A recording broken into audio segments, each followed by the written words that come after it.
Assalamu alaikum. Notre leçon du jour porte sur al-maddul lazim. C'est lorsque la lettre de prolongation est suivie d'une lettre ayant un soukoun originel qui ne change pas. Nous avons appris dans notre leçon précédente que la présence d'un soukoun peut être due à l'arrêt, et c'est un soukoun qui s'est placé occasionnellement à la fin du mot, alors que le soukoun originel est un soukoun qui ne change pas. Al-maddul lazimu est de deux sortes. Kalimi, quand il se trouve dans un mot, et harfi, quand il se trouve dans une lettre.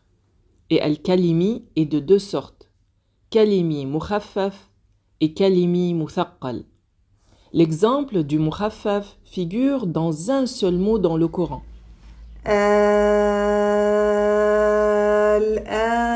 Ici, la lettre alif est une lettre de prolongation suivie d'une lettre ayant un soukoun originel. On allonge la syllabe d'une durée de 6 temps.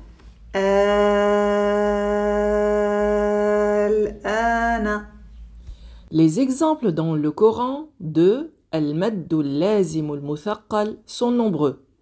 Parmi ces exemples,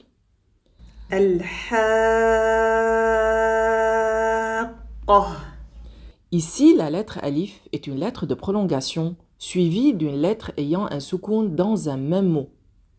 Et nous savons que la shadda n'est autre que le symbole de fusion de deux lettres qui se ressemblent, la première ayant un soukoun et la deuxième comportant un symbole phonétique quelconque.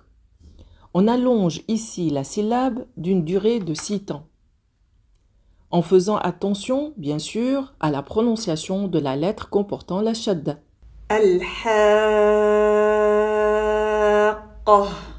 Une fois j'ai prolongé la syllabe, je prends soin de prononcer la lettre suivante ayant la shadda correctement.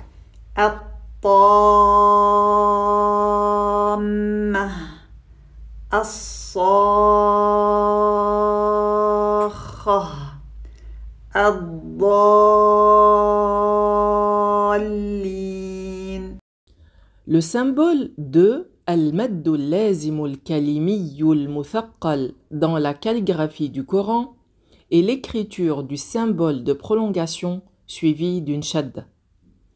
Alors que al-maddul lazimul harfi est une règle spécifique à certaines lettres dans le Coran. On saura un peu plus dans notre prochaine leçon, Inch'Allah. Barakallahu bikum, vous avez illuminé le chemin avec 3 étoiles.